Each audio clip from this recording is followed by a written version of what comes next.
Hello, everyone, and welcome back to the Nature's Calls podcast. As always, I am your host, Nature Erdman, here to talk about all things Chargers football. For my video audience, those of you watching on YouTube, you'll see the different little camera setup today. Main camera wasn't working, so we're just using the good old fashioned webcam because I couldn't wait anymore to talk about Chargers preseason game versus the Lions Hall of Fame game. It was glorious. Um, yeah, just super excited to kind of break down what I saw. Obviously, I've seen some people do a little bit more film study than me. You guys must have a decent amount of free time, but we'll talk through what I've been able to see just in my one playthrough with a couple of rewinds in there, and go from there. What I'm excited to look at for the preseason moving forward, how I think my opinions of the 53 man roster have changed, and yeah, just super excited for the upcoming seasons. And so, without further ado, let's get into it. So, let's start off with the man of the hour. Trey Lance, I'll give you your flowers. I have been less than pleased with what I've seen in training camp. I'll be honest. I haven't been to training camp. This is just what I see online. I live way too far away, but uh, but I've seen a lot of people kind of get excited over the last couple of days, and everything that I saw in training camp or OTAs and everything else before this was less than impressive. Um, so he must have been turning a corner while I wasn't looking, or what? But I not going to talk any smack about him, man. Not after the show that he put on the other day. So absolutely impressive dealing out there. Almost all entirely good decision making. Some of the issues that we've seen with Trey Lance, when he's on, he's on. It's remarkable to see. And when he's off, it's a miss. And we saw a couple of those throws out there, but there's a heck of a lot more good than bad. Now, if you talked to me 4 weeks ago, honestly, probably 2 weeks ago, I probably would have been saying that Trey Lance is competing for the QB3 spot, the practice squad quarterback spot, versus DJ Ungalere. But no, man, the performance that he put on yesterday was actually wildly impressive. Do they trust him? Will they trust him to come out there if Justin Herbert's hurt? We'll see. That's yet to be seen, obviously. We don't know exactly what's happening behind closed doors. And at some point, I would have to assume that we're going to get some Taylor Heineke Hall of Fame game action because it sounds like we have a legitimate quarterback battle on our hands. Maybe. I think that Trey Lance brings an element to the offense that Heineke obviously doesn't. And it depends on how much they want to use Justin Herbert in the run game. Because if they really plan on using Justin Herbert in read options and things like that more often this year, then Trey Lance makes sense. It's less of a playbook change. But Taylor Heineke is a dog. Like, I don't know if you guys remember the same Taylor Heineke in Atlanta that I do, but I loved watching him play. Absolutely loved watching him play. Guys all fight, all grit, and I think it's going to make for a heck of a quarterback battle through these preseason games. So, yeah, very excited to see kind of where this goes. Trey Lance obviously has a tremendous amount of untapped potential, but how many starts are you going to get to realize that potential? Like, yeah, you look for your starting quarterback having untapped potential because he's going to get reps and grow and game time, and backup quarterbacks aren't. That's just, I mean, you are in practice, they're going to see that growth, but overall, it's going to come down to if something happens to Justin Herbert, who gives us the best chance to win. Now, if Justin Herbert goes out for, and I'm going to just knock on wood before I say any of this, um, goes out for a season ending injury, then yeah, it's Trey Lance to me. If Justin Herbert goes out for 2 to 3 games, it's Taylor Heineke for me. I need the closest thing to a sure thing. I need someone who's not going to make critical, grave mistakes.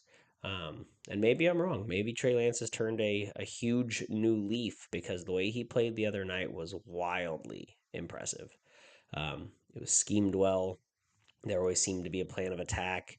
There was the one play, the one scramble play for him, where the play broke down and he really did a good job kind of looking downfield and keeping guys moving. And then he ended up tucking and running. I think it was only like, it was probably like 5, 6 yards. Maybe it was only like 3 yards.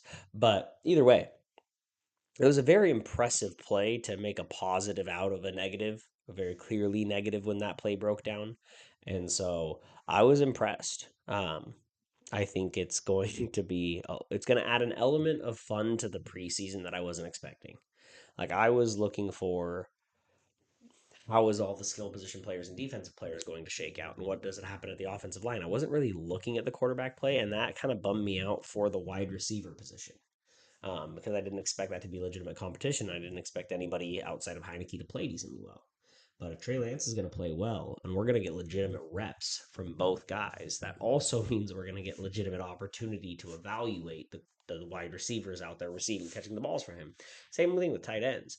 Like, it's going to add a lot of element to us being able to scout our own team and make our own roster projections, or just have fun watching football.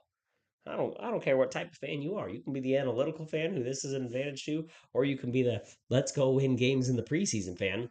And that still makes it fun. So I'll take it all day long. Excited to see him kind of grow. Um, I feel like the kid's gotten a bad rap just because of what the team who drafted him invested into drafting him. A lot of things that are outside of his control. So, yeah, would not expect him to necessarily have this massive resurgence playing behind Iron Man Justin Herbert. I guess he's been injured, but Justin Herbert's going to play through anything that he can. So, either way, very excited about Trey Lance. Now that you're a Charger, I hope that you're just like Geno Smith. I hope you go be wildly successful once you leave us, and I hope that you're a very solid backup quarterback for your time here, and Justin Herbert stays healthy and you never have to see the field. So, I like you, buddy, but no dice. So let's get down to the fun stuff. The fun stuff that actually matters to our team. Let's start offense and let's start running backs. Just because Omarion Hampton was our first round pick, let's talk running backs. So he looked good. There's some pros and cons. He only played 3 plays. I really hope he's not hurt. I hope that's not the reason he was pulled. I think that on that third play, it was kind of like a, ooh, that goes a little bit more wrong, and we've got an ankle problem. And I didn't like that.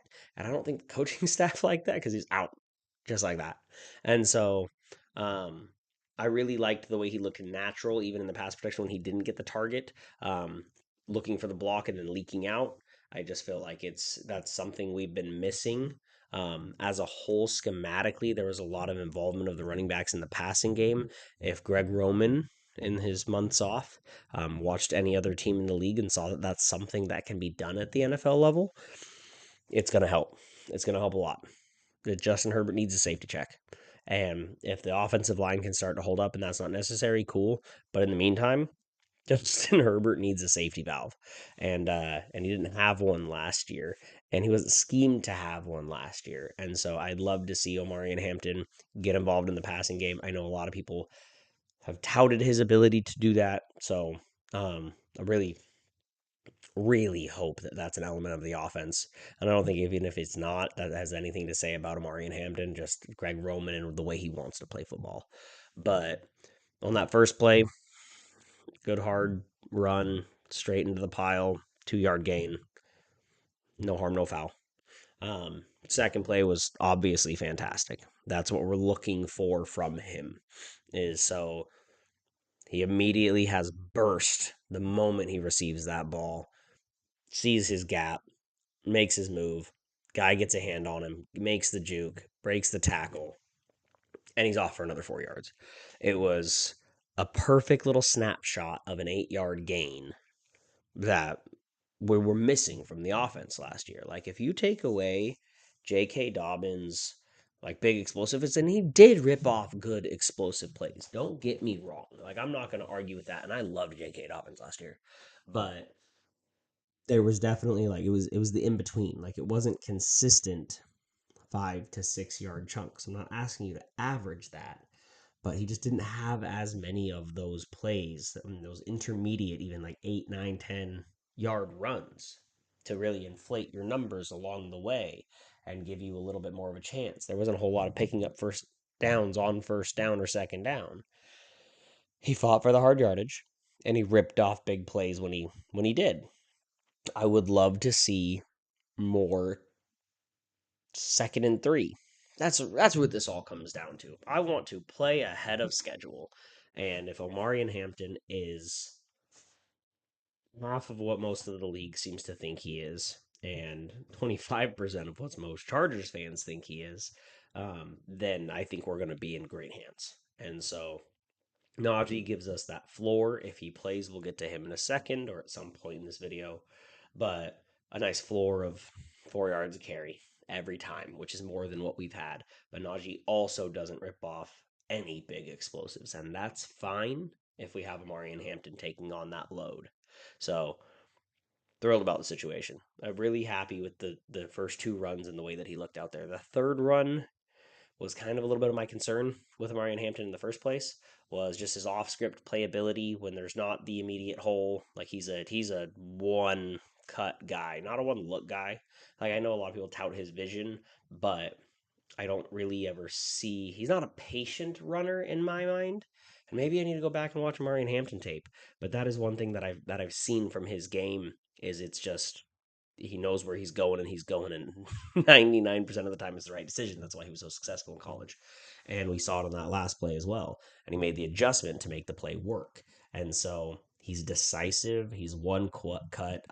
He had a really good burst the moment he got that ball in his hands. And if he can do that more often than not, we're going to be in perfectly good hands. Um, the rest of the running backs, Kamani Vidal, I'm so at a loss with Kamani. So I was a big Kamani Vidal fan coming out of Troy. Maybe it's just because I love the Troy Trojans. I think they're one of the funnest teams.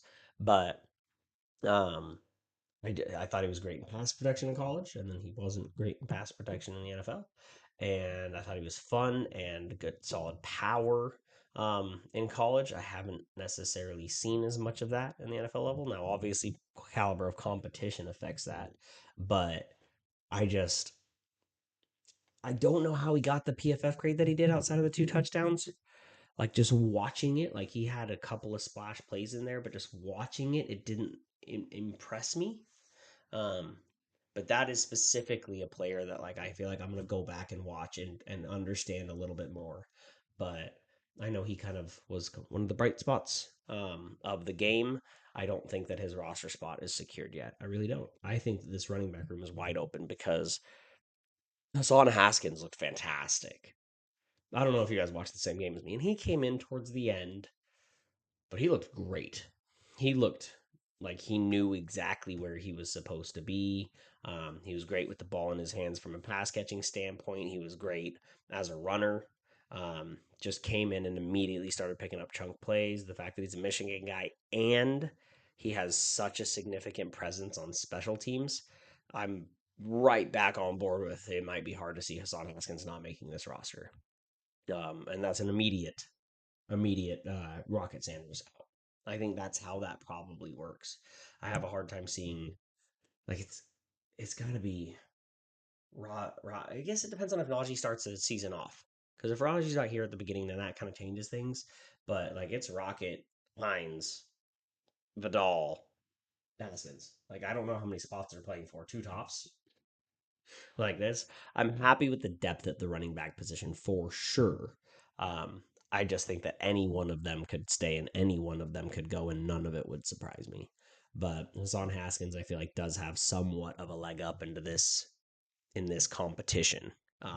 And I think, and I know I mentioned the Michigan guy thing. I think it all comes down to the fact that he plays special teams as high caliber as he does. But Naheem Hines, though, also did not look like he missed a step. Like he looked like old school Naheem Hines. He looked very comfortable. Like it's weird watching them play and seeing a veteran player with solid NFL playing experience in the preseason versus some of the other guys. Like maybe it's just me, and maybe when I go back and watch again, I'll be overblowing it.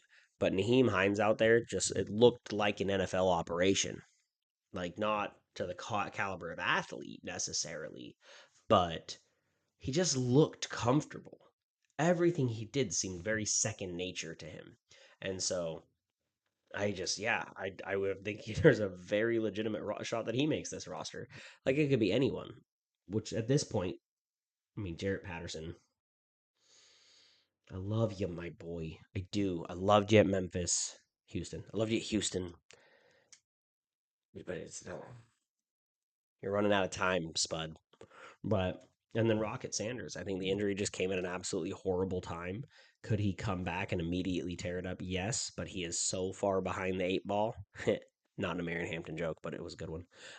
So far behind the eight ball that it's going to be hard to catch back up to where the other guys are between special teams presence of Haskins, overall experience with Hines, and then Vidal with the upside. Like I just where does he fall into that, and can he make up enough ground fast enough? I My answer is probably not.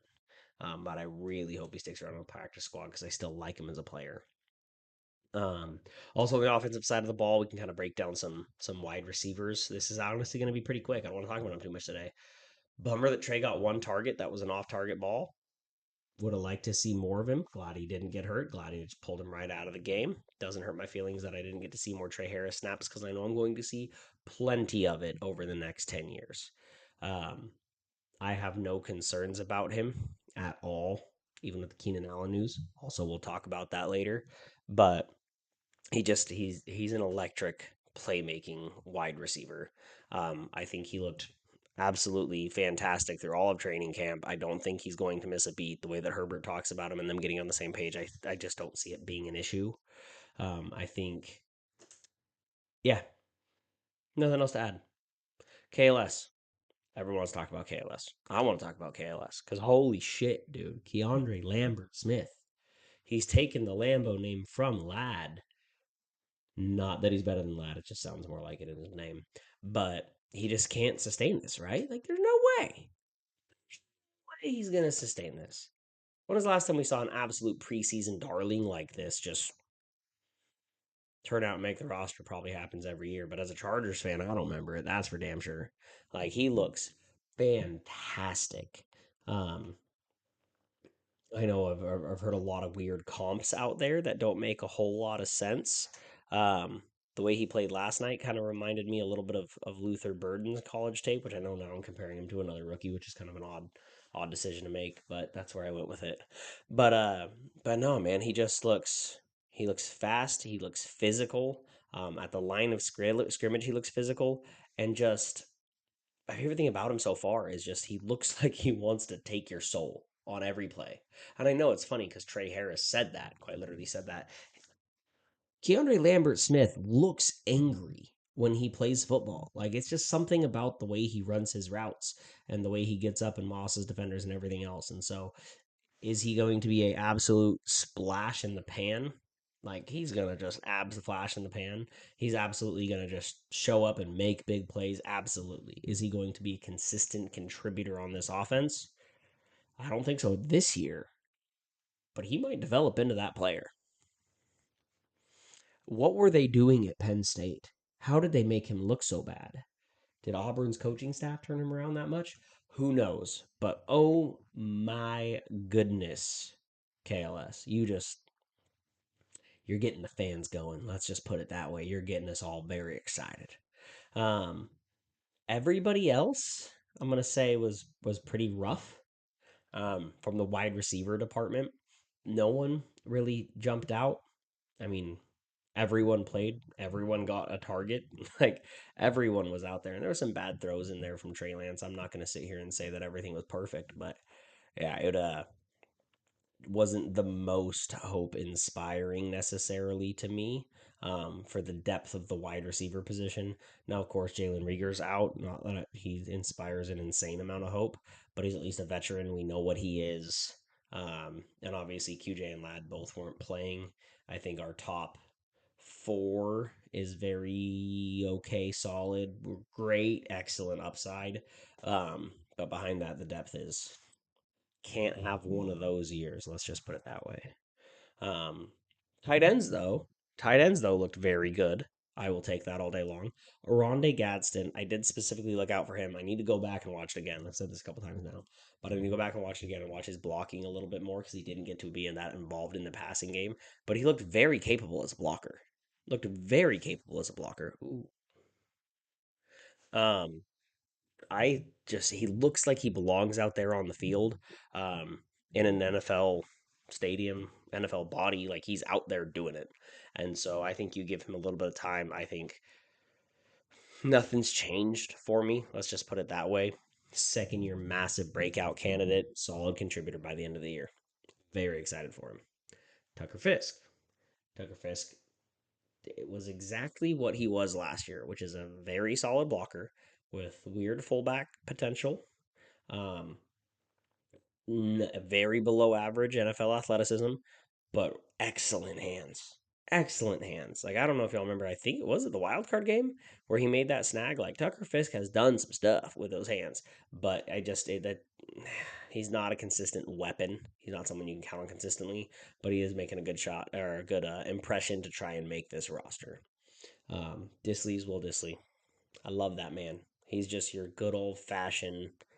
You know exactly what he is. He's safer than all get out. If you get the ball to him, he's gonna catch it. Is he gonna do a whole lot with it? Probably not. He's a do your job type of guy. And you gotta have those, especially at that position and especially in this offense. And he's real good at doing his job. So yeah, loved it. Loved it. For one more star of the show that I want to talk about on the I guess before I get into the defense, was J.K. Scott. We extended him.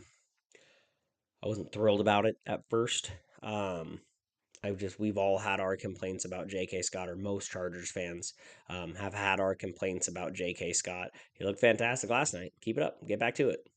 J.K. Scott a few years ago was an excellent top punter in the league. Please get back to that because special teams matters. And with how young and hungry and how well we continue to draft, I think we're gonna can just continue to get more athleticism, stronger on the special team side of things. Pin them back, buddy, and give those guys a chance to make a play like we did last night to start the game. So love it, love to see it. Incredibly happy. So let's talk about some defensive players. Um, Obviously Nico Reed. Let's just get out of that out of the way. Holy crap! So he has been a training camp darling for almost everybody. I've heard it all kinds all over the place.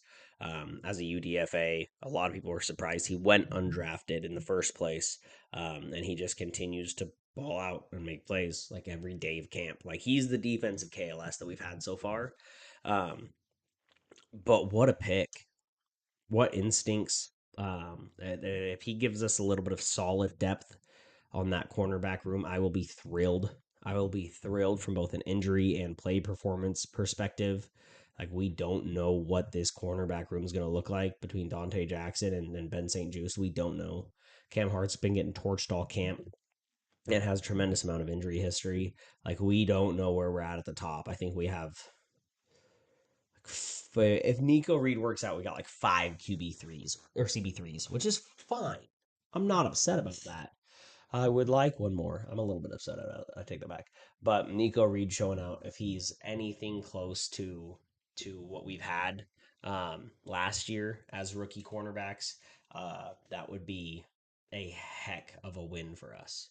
Um, it's that cornerback room is going to be crazy. All of the secondary players, so safeties included. What is that room? What is happening in that room? Tony Jefferson is a preseason champion. I love him. Great person, great human. Love Tony Jefferson. Where does he fall on this depth chart? Because I had him not making the roster at first. He might not make the roster with Nico Reed playing so well. Where does RJ Mickens fall out? Is Try Bridges doing anything to solidify a roster spot? Some other guys that are floating around in there who played well at times. What's the name of Peoples? The guy who made the second pick last night, the last pick of the day. Oh, I feel horrible for spacing on his name, but what a grown man interception. Oh, that's a nice catch you made. Be a shame if someone took it. Like, it was excellent. It was fantastic. Um, God, it's driving me nuts that I'm not remembering his name. My apologies if you somehow find this podcast. I'm so sorry. Um, but yeah, I just thought it was an absolutely fantastic effort, hustle play, and it's that type of stuff that when you're at the bottom of the depth chart, practice squad, like that's the type of play that even at worst case scenario was going to get you on the practice squad. but it's just absolute hustle, effort, play, grit. We're going to out physical you every single time. We have nothing left to play for. I guess playing spots, but this far ahead at the end of the game. And I'm still going to give it my all to do everything in my power to end this game right now. And we did. And it was fantastic to see. I love that culture and identity getting pushed in. Like we're starting to feel more like that Niners defense did in Jim Harbaugh's first tenure, and Jesse Minter has that defense so tight. Like there, he's not. What is this? Our last year with Jesse Minter? Like, what if he's really bad at interviews? That'd be good for us. What if he's just a horrible interviewer? Because if he's a good interviewer, he is gone. I know it's a preseason game, but man, those rookies installing a new defense and everything else, like they look fantastic. I'm just so pleased. So pleased. I would say the front line of the defense didn't look so hot. There was definitely some aggressive, strong runs from I think Craig Reynolds. Um, Interior defensive line was all right with how much investment we put into the interior defensive line. I would like to see better performance from that. Like we don't have top end talent on the interior, so at least just like be deep. And I was hoping that that would be at least our calling card. Rotate guys in and out. Who cares? We got six of them. We don't need any great players. We got six real good ones. And I don't know if that's the case. But again, I'll go back, give it another watch, see how I feel. Um, Edges played well. I think Kyle Kennard may have a little bit more of an uphill battle than he may have wanted or a lot of fans expected because Trayvon Morris Brash and Caleb Murphy are both playing very, very well. Very, very well. We've heard it through camp. We've heard it in from coaches, and now we're seeing it out there on the field. Like this is a battle, and for that fourth edge spot, and they're playing like it's a battle. And Caleb Murphy clearly showing that he can do it on special teams on that first play of the game. What have we talked about so much so far, guys? Who takes Thule's special team reps? How does Thule's role change because he can't continue to take special teams reps if he's going to be your edge too?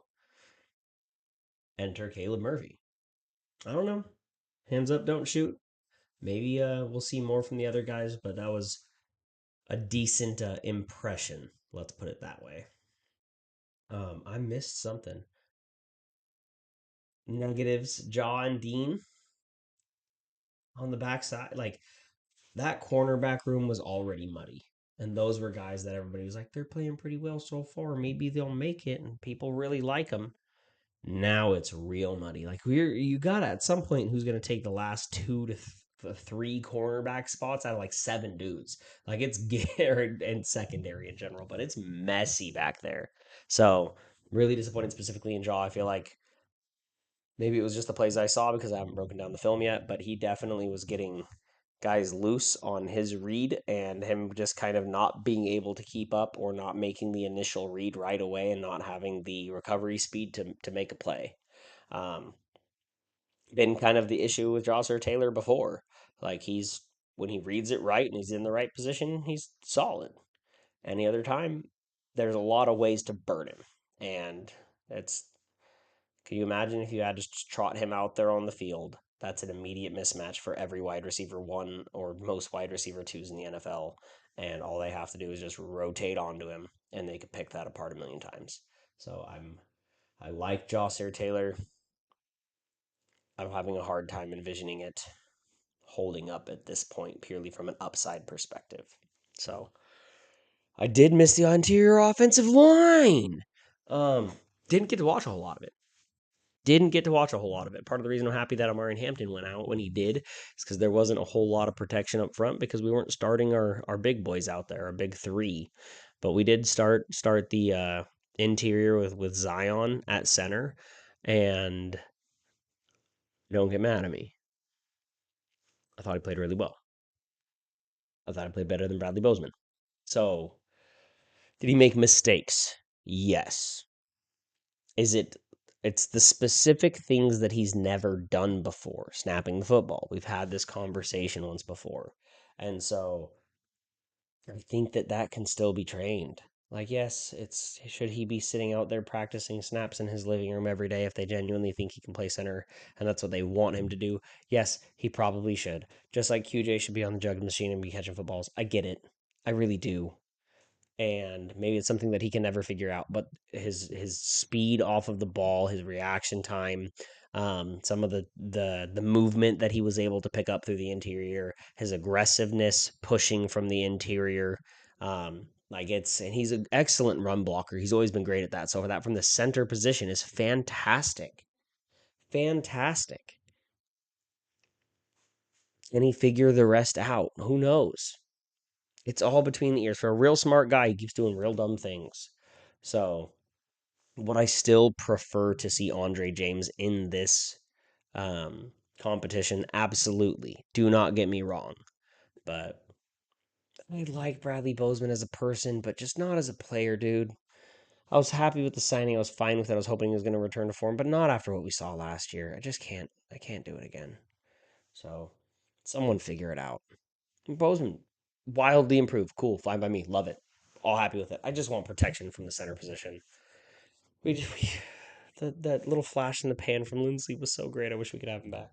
But this is where we live now. So please, please, please figure it out. Figure it out soon. We need continuity or make a decision that, okay, this is who else we're trying out. Like bring Andre James in and give him a good go at the competition, or decide that if it's going to be Brad and Zion, because John Harbaugh has seemed to make it sound like it's going to be one of those two guys. He's mentioned it multiple times now. If that is what it is, if you're not going to budge on that and you're not going to take this competitors welcome thing seriously, then just announce it now. Figure out who you want to be center and guard. Just do it. Because at that point, I'd rather us get continuity, especially if they're going to have a position change. If not, get continuity with Mackay. Stop playing this game. So, but my preference would, of course, be let it ride. Like let if you be competitors welcome. Live that motto. Andre James, here's your chance. But I'm not going to beat a dead horse. I mean, Andre James, same thing.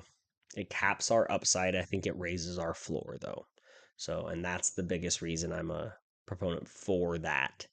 But I get their point of view. If Zion can work at all at the center position, he like that. We become a very good running team very quickly. If we have C to C plus run game blocking from the left guard position, which might be Jabari Sawyer. He played fantastic. But we get C to C plus level with B plus interior or center. And then the other three guys, oof, watch out. Be dangerous.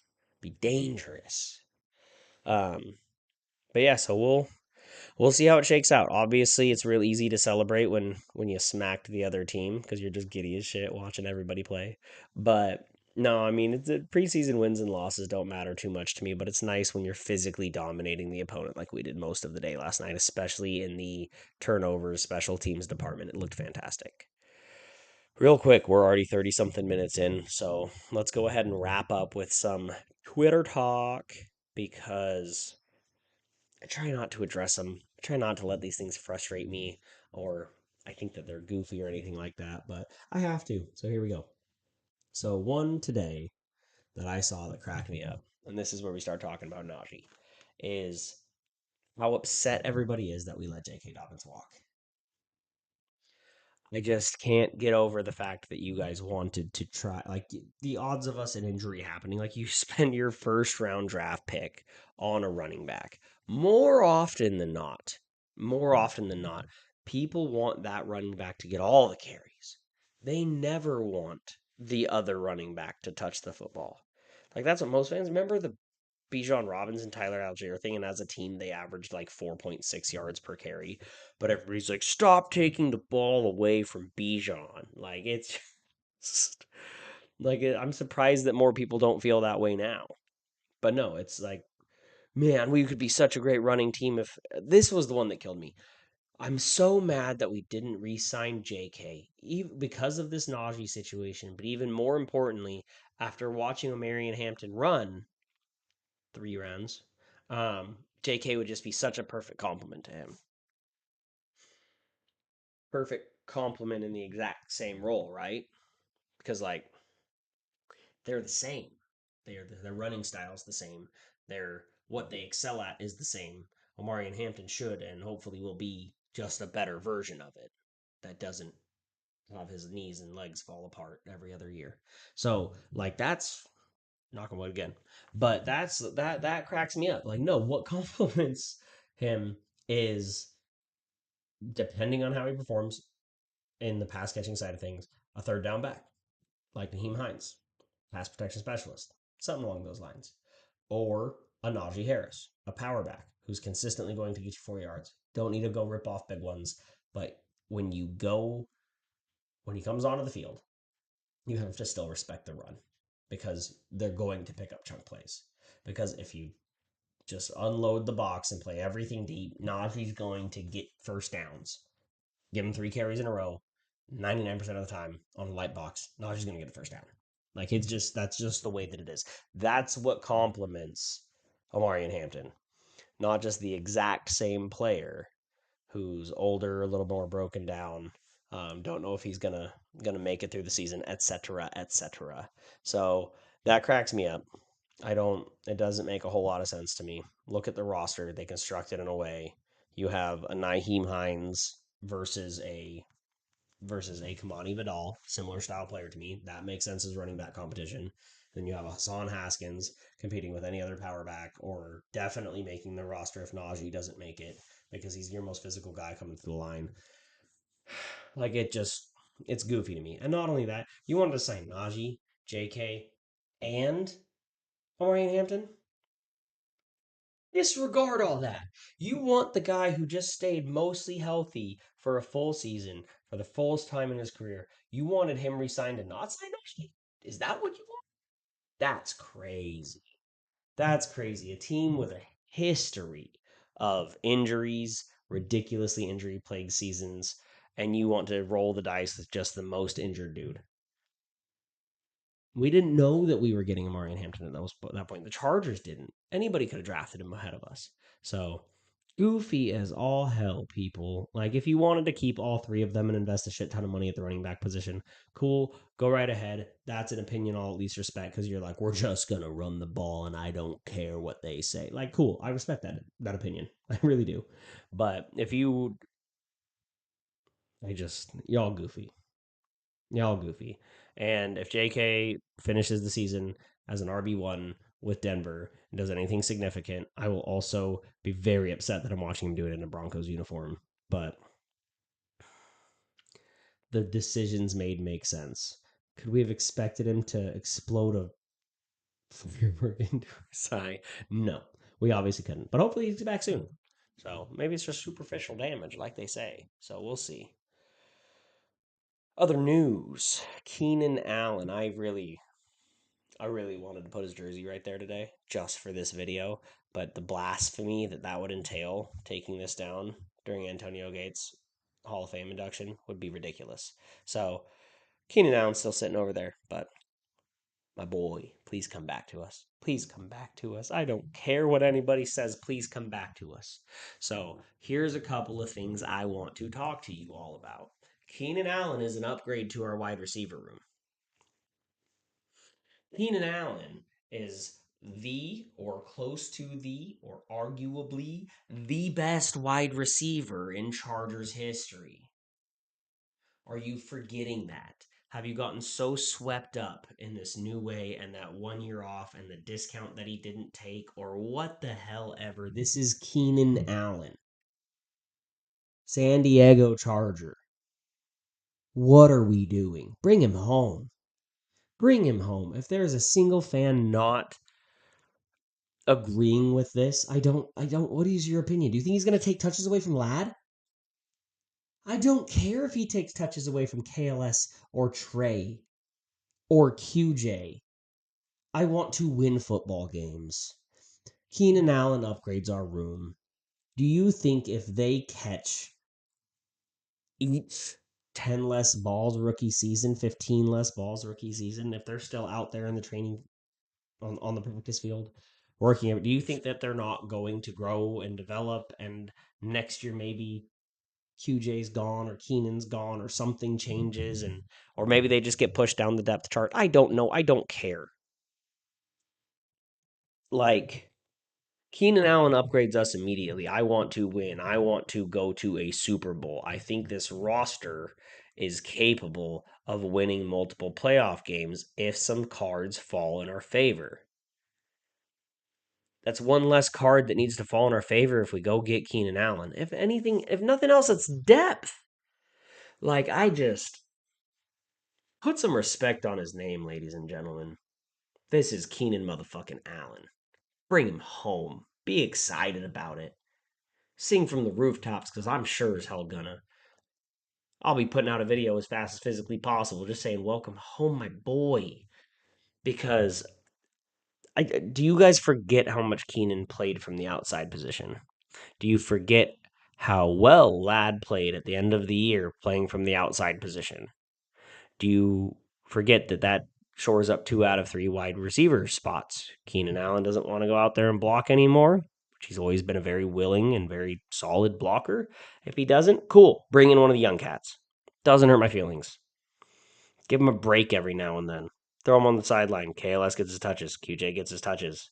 But if you guys are sitting here being like, cut QJ, which I have heard nonstop, you think you can just afford to cut Quentin Johnson and be like, yep, this rookie who's had a really solid 1 game of preseason is going to just take over that spot. He's the future. What are you talking about? How many training camp darlings have we heard about over the years?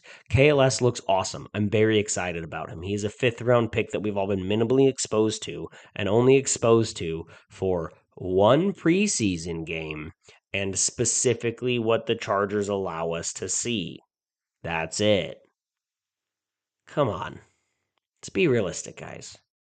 Keenan, please come home. I love you, boy. And last but not least, Micah Parsons. Yet. I'm anti Terry McLaurin trade because I'm anti Terry McLaurin contract as is.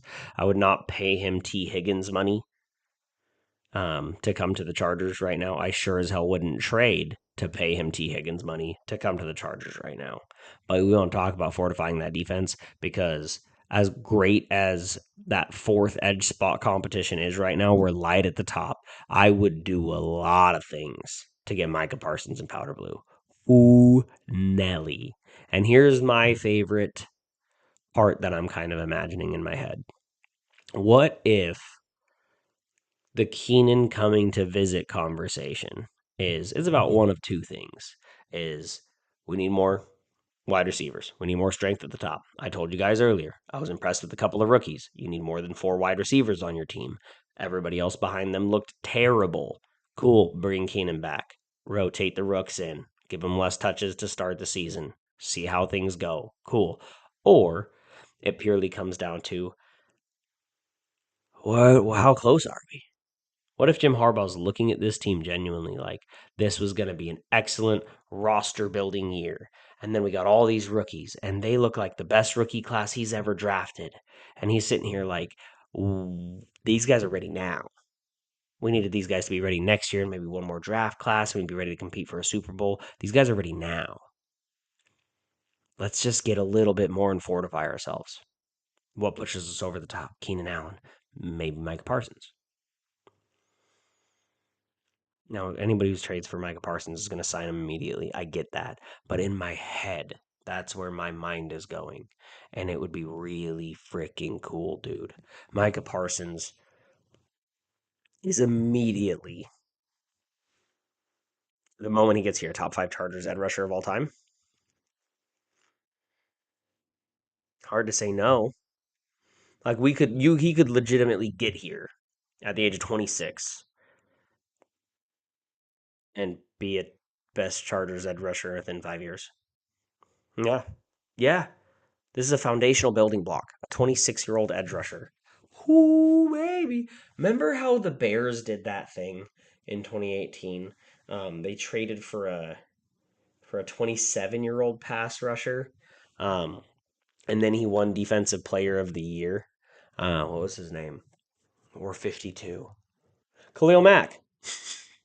Yeah, remember that? That was sick. And remember that Bears defense? It just put them to the next level. And they went out there and they competed for a playoff spot and were a very, very strong double digit win team with Mitch Trubisky at quarterback. If you don't think that Micah Parsons moves this defense in a substantial way, you're insane. I don't care if it takes touches away from Thule. I don't care if it takes touches away from Khalil Mack. This rounds out that defense so well. Is it irresponsible? Maybe. Is it frivolous? For sure. But immediately gets you a top 5 to 7 edge rusher in the league. And that's like dumbing it down. A lot of people think Micah Parsons is a top 3 edge rusher in the league. And I honestly see him below most of those people. And maybe it's just because he's a Dallas Cowboy.